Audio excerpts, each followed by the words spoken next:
Now listen to the talk and answer the questions 1 to 6. Good morning. Good morning. Can I help you? Yes, I'd like to join the library. We're new to the district, you see. Certainly. Well, all we need is some sort of identification with your name and address on it. Oh dear. We just moved, you see, and everything has my old address. Driving license, perhaps? No, I don't drive. Your husband's would do. Yes, but his license will still have the old address on it. Perhaps you have a letter addressed to you at your new house. No, I'm afraid not. We've only been there a few days, you see, and no one's written to us yet. What about your bank book? That's just the same. Oh dear, and I did want to get some books out this weekend. We're going on holiday to relax after the move, you see, and I wanted to take something with me to read. Well, I'm sorry, but we can't possibly issue tickets without some form of identification. What about your passport? What? Oh, yes, how silly of me. I've just got a new one, and it does have our new address. I've just been to book our air ticket, so I have it on me. Well, that's all right. Your ticket will be ready soon. OK, how many books am I allowed to take out? You can take 4 books out at a time, and you can also get 2 tickets to take out 3 magazines or periodicals. Newspapers, I'm afraid, can't be taken out. Oh, that's fine. Do you have a record library? Some libraries do, I know. Yes, we do. You have to pay a deposit of $5 in case you damage them, but that entitles you to take out 2 records at a time. That's good. Could you show me where your history and biography sections are, please? Yes, just over there to your right. If there's any particular book you want, you can look it up in the catalogue, which you'll find just around the corner. You can also find a touchscreen information service on level 2. Thank you. Oh, and how long am I allowed to keep the books for? Well, the normal loan period is 3 weeks, with 2 weeks extension. Oh dear. We're going away for 4 weeks. Can I renew them now? I'm afraid not. You must do that at the end of 3 weeks. I see. Thank you very much.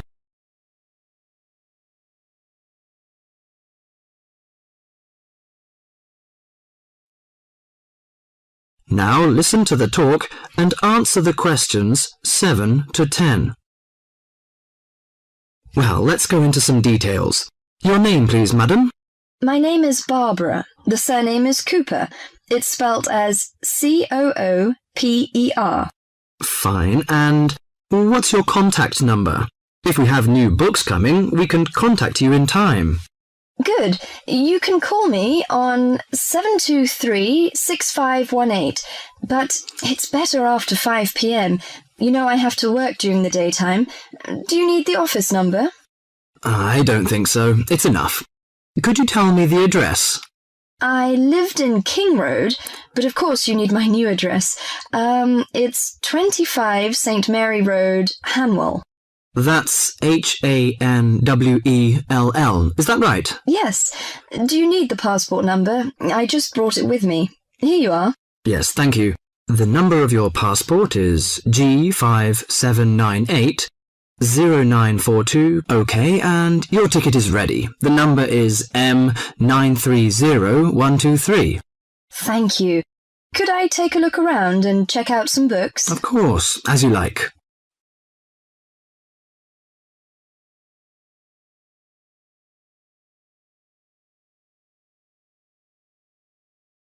Now listen to the tape and answer questions 11 to 15. Hi, I am your counsellor for this year. Today, we will visit the facilities available to you on our campus. As students, you should take advantage of everything you have available to you. How many of you like sports?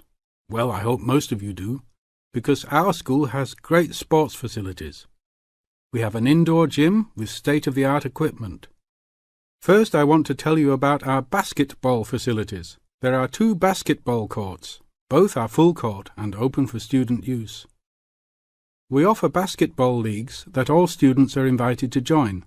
Just sign up with a team. Usually, there are games on the courts. but during league time, only the teams are allowed to use the courts.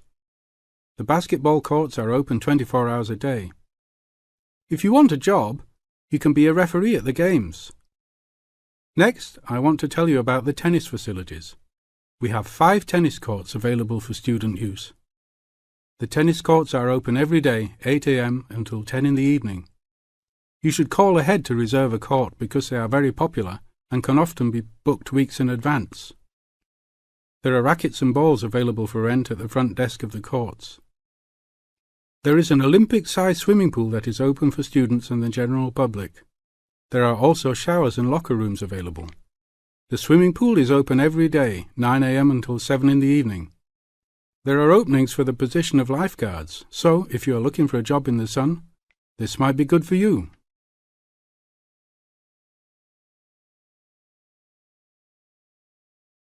Now listen to the tape and answer questions 16 to 20. There are also 2 weight rooms and a gymnastics room. The weight rooms have all the standard equipment available. Please check with the gym to see the open hours because they vary from time to time. The gymnastics room is usually not open for individual users because there are almost always classes held in the room. However, if you are interested, you may sign up for gymnastics classes. Plus, if you like martial arts and boxing, we offer classes for everyone, from beginners to advanced students. Please check the schedule for availability. There is everything available, from Chinese wushu to Brazilian wrestling. I will talk for a brief moment about our library system. Our campus has 3 libraries available to undergraduate students, 1 additional graduate library and 1 faculty library. The libraries are open daily until midnight except for during testing periods, when the libraries will be open 24 hours. Please look on a map to see where the libraries are located. All students with a valid ID can check out books, with a maximum of 10 books at a time. Books can be checked out for a 2-week period and then renewed for 1 month maximum. After that, there is a $1 fine per week that the book is overdue. I will repeat that. There is a hefty $1 fine per week. So it is a good idea to return books on time. If you lose a book, then you will have to repay the library for it, plus a fine.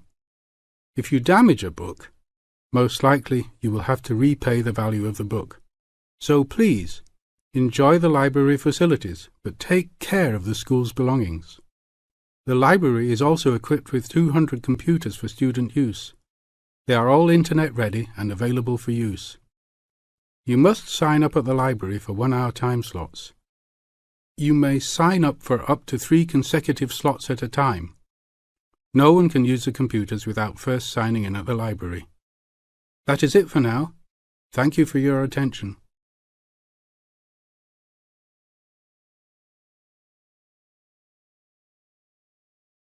Now listen carefully and answer questions 21 to 26.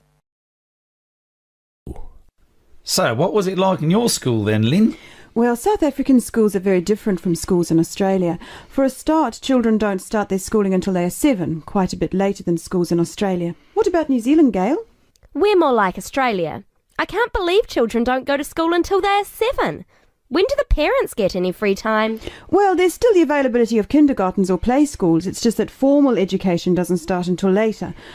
I don't think it's such a good idea for children to have to be too academic at such a young age. They should be able to just enjoy themselves. Well, yeah, but the first school children go to isn't really very academic.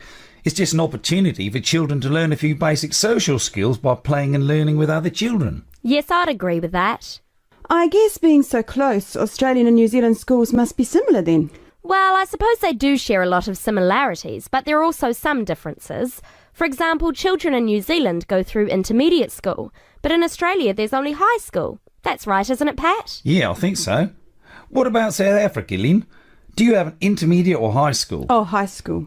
And now the difference between Australian and New Zealand education is that although both countries have state schools and private schools, Our private schools are very often run by religious groups, whereas New Zealand schools are secular. That's not true. There are quite a few religious schools in New Zealand. Oh, OK, maybe we are similar. Only a few South African schools have any religious connection, so I guess we're different. Most people go to state schools. Pat, is it true that some people from your country don't have to go to school at all? Well, that's partly true. Because of the geography of Australia, there are a lot of children who do not have access to schools, at least on a regular basis. Instead, they have a form of correspondence education, where the lessons are actually on the radio and the students send their work in by post. That way they get a lot of what they would if they were in the classroom, apart from the interaction. In New Zealand, not all students have to go to school either. Some parents have opted for homeschooling. Oh, is that like correspondence teaching? We don't really have that. Well, we do have correspondence schools, but homeschooling is different. With homeschooling, the parents teach the children and set them homework. They have to present a syllabus to their local education authority before they can do that, but it is becoming a more popular choice for some parents. I suppose it also suits parents' own commitments. I mean, they don't have to worry about collecting their children from school, and they can always teach over the weekend or in the evening if they want to. Is the school day normally quite long then? Not in New Zealand, but I think it can be in Australia. Yeah, that's right. I think Australia is unusual in that there are extracurricular activities which you have to go to.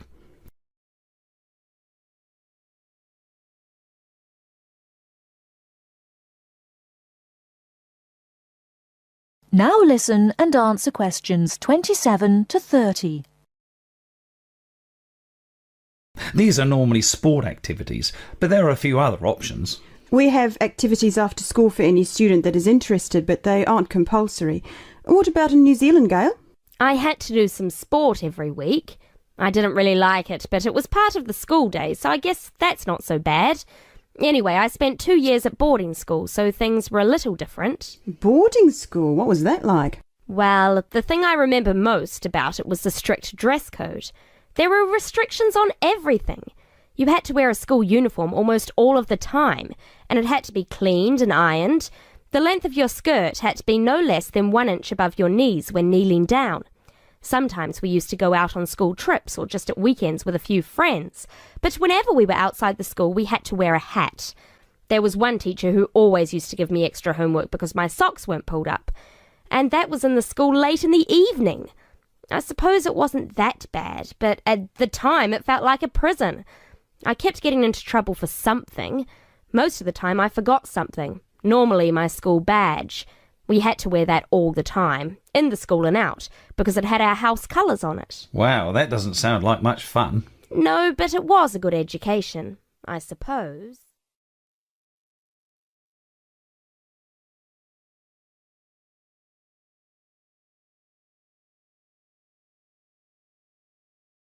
Now listen carefully and answer questions 31 to 40. Tom, where are you going? To the post office. I'm going to send some packets to Leeds. Do you know the best way to send them? Well, if your need is for a record of posting and delivery rather than compensation for loss, recorded delivery is particularly suitable for sending documents and papers of little or no monetary value. Well, what can we send for recorded delivery? All kinds of inland postal packets except parcels, airway and railway letters and parcels. The service does not apply to mail for the Irish Republic. I see. How do I post them? You should get a certificate of posting form from the container in the post office and follow the instructions shown on the reverse.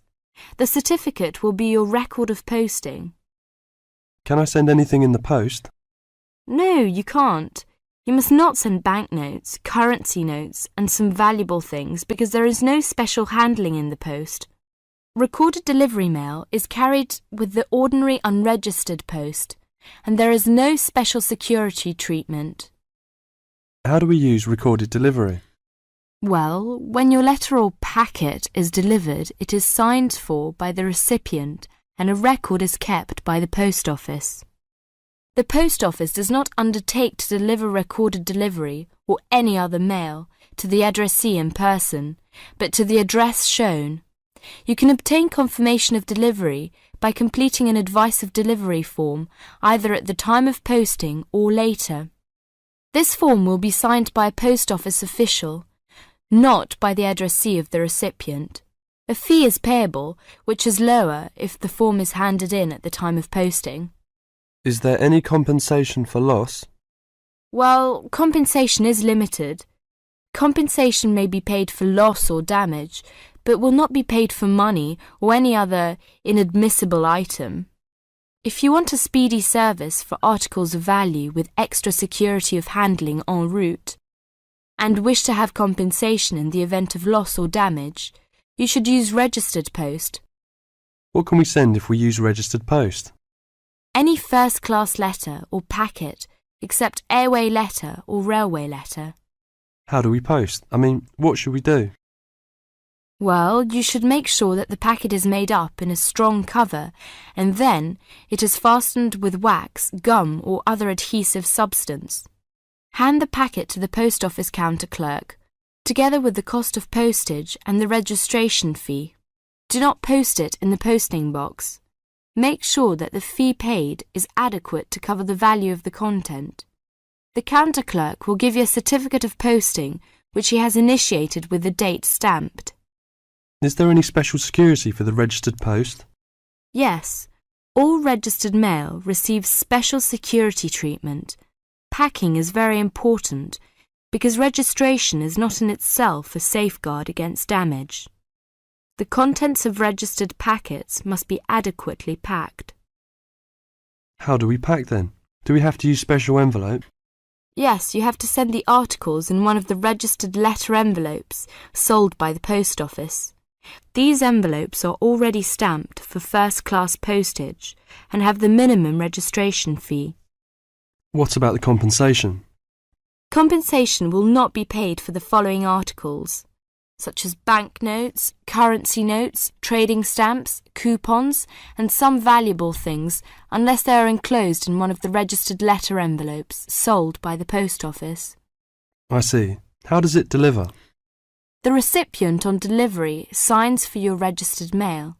The post office does not undertake to deliver registered or any other mail to the addressee in person, but to the address shown. You can obtain confirmation of delivery by paying an additional fee and completing an advice of delivery form, either at the time of posting or later. If you require the recipient's signature on the advice of delivery, the form must be handed in at the time of posting, otherwise a post office official will sign the certificate. The advice of delivery fee is lower if the form is handed in at the time of posting. Thank you very much for all this useful information.